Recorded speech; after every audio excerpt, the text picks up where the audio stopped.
Here are the answers to these 3 revision questions. So question 22, we have find the equation of a straight line through the point 2 minus 5 and parallel to y equals 3x minus 5.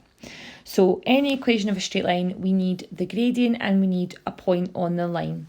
So we have our point on the line as 2 minus 5. The gradient we can find from what we've been told here, that we have a straight line that's parallel to the line y equals 3x minus 5. So if you remember, the equation of a straight line is y equals mx plus c.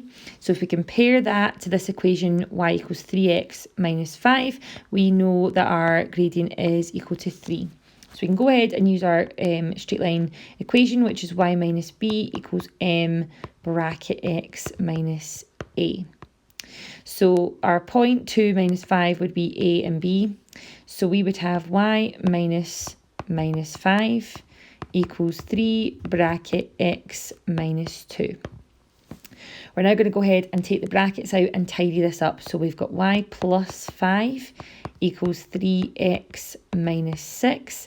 And then that minus 5, we would take off 5 from both sides, subtract 5 from both sides. So we've got y equals 3x minus 11. Question 23, we have an indices question.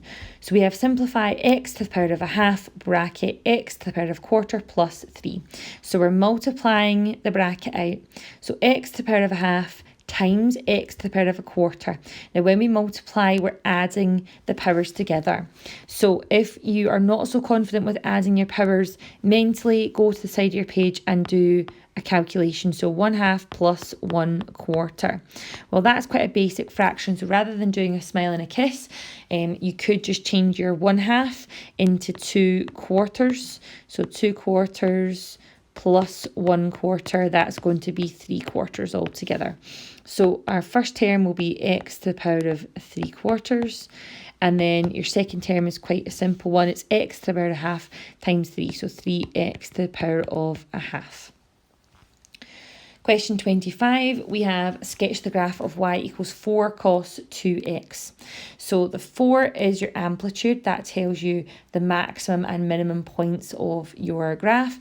And then the 2 is the period of the graph, so that tells us that we're going to have 2 repetitions of the cos wave.